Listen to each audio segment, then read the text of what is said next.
conscious of a certain element of irreducible rascality in you that lies at the very core of the will. And the question is, how do you will to abandon your will? You see, that's the problem. You must try not to try. You must freely give up your freedom. So in the words of the prayer, God, in knowledge of whom standeth our eternal life, whose service is perfect freedom. In the original Latin, whom to know is to live, whom to serve is to reign. R-E-I-G-N. So there is the puzzle of Christianity. Furthermore, we must remember that it's a terribly serious religion. There never was. Whereas the Hinduism views the whole world as the play, the sport, the leela of the divine. In the West, the world is serious. It is a tragic view. If it's a dramatic view at all, it's a tragic drama. Whereas the Eastern view is it's a comedy. Although it's curious, isn't it, that Dante could write the Divine Comedy. Because somewhere, you see, you can't get round it. That if the notation of life, if the meaning of life is fundamentally tragic, God's a washout. So there is the idea, really in a kind of esoteric strain of the Christian tradition. Dante brings it out, you see. When he heard the Song of the Angels, he said this sounded like the laughter of the universe. And all those angels in heaven get around the throne of God, and they sing Alleluia, Alleluia, Alleluia forever. And everybody, every child who goes to church thinks, oh, what a drag. You mean we've got to go up there and, like a church service forever, sing Alleluia around the throne? But you see, the preachers don't get it across, because they don't swing. They don't realize that this word Alleluia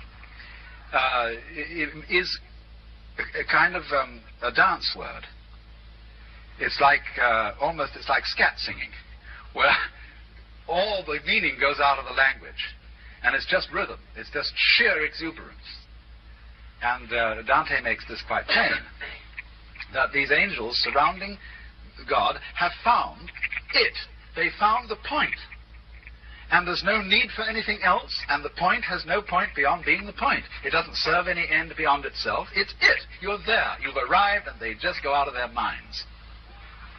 And so that is really what even the most orthodox Christianity is after, if you will press the preacher and get him to follow the logic of his own belief. Now, when we put Christianity, as I showed you, inside the context of Hinduism, and this is something that is happening simply by virtue of the spread of communications. Before we had steamships, let alone jet aircraft, we thought that the world around the Mediterranean was the only civilized world. Indeed, there were some extremely remote people called the Chinese who were supposed to be highly civilized, but they might as well have been on some other planet. But as our communication system has spread beyond the Mediterranean, it is perfectly inevitable that our culture and our religions have to exist in the context of others. And the very fact that this happens automatically changes their meaning whether you like it or not, just as the context of words changes the meaning of the individual words. So we then see that Christianity is now operating. It is in fact happening. This is not something I'm discussing as a quaint theory of something that ought to happen. It's something that is happening.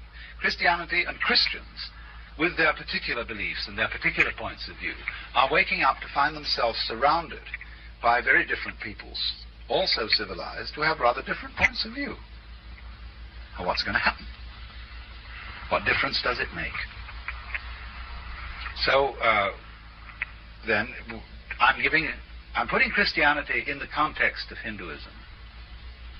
to make a special case, to give a specific example of the sort of thing that would happen. I'm not saying that it is going to happen just like this. I'm trying to indicate general directions. So then,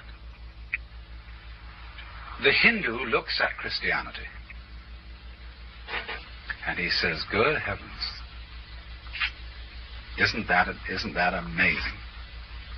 For here, in the many, many forms of being which the Supreme Self, the Brahman, plays at being, here comes the Christian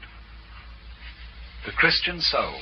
This is a new identity which the dancer of the universe is playing. And he's playing as far out as he can get. He is dancing, not dancing. He is playing that he is not God at all and never was. And that he absolutely not that. Don't you dare claim any kinship with the Father. He created you out of nothing. You are not begotten. You are made. The Son, the Logos, is begotten, you see. The creature is made and can be a son of God by adoption only. The whole human race is orphaned. And God is the Father by adopting, you see. So the Hindu would say, look at that. And what's more, this orphan is now adopted, but goodness, what conditions. Once you become adopted, you become responsible for making that choice between the good and evil. And if you choose the evil, you are lost forever. Absolutely lost. And you won't just be annihilated. You'll spend all the endless cycles of time in excruciating and ineffable agony. You will exist bodily as well as spiritually. You'll be devoured by ever-renewed worms and consumed by fires that will penetrate to the inmost centers of your nerves. You should hear the theologians describe it. If you look at my book, The Two Hands of God, I've got quotes in there from a great, very sophisticated German theologian, Matthias Scheeben, who is one of the great horror writers of all time, because he describes hell in the most sophisticated philosophical language. That's something that the ordinary preacher doesn't do, like Jonathan Edwards describing a sinner in the hands of an angry God. He'll use just ordinary vivid imagery. But Scheeben goes into philosophical categories. I mean, he makes this so horrendous because he is obviously such a great intellectual, describing the reality of physical torments as well as spiritual torments in hell. So you see the predicament that the Christian soul is faced with. So the Hindu looks at that, you see, and says, that is something. Here, the action, the big act, is so good that the actor himself is totally taken in by his part. It's as if Hamlet actually slew Polonius on the stage. The actor of Hamlet actually slew the actor of Polonius, you see. The drama is out of hand. But the Hindu knows it will recover because it's all right. Don't worry, you know. It's okay. There's a doctor in the house. And but from his point of view, you see, he sees this as a very remarkable religion. But now once we've looked at it that way, we've let the cat out of the bag, haven't we? Once you look at it that way, you can never go back to being an ordinary Christian. You know, you've seen that there is a twinkle in the Father's eye. And when he says, dresses himself up in his official robes, puts on his beard and his panoplies of spiritual war, and all the angels gather around, and he says, thou shalt love me, and all these conditions, and you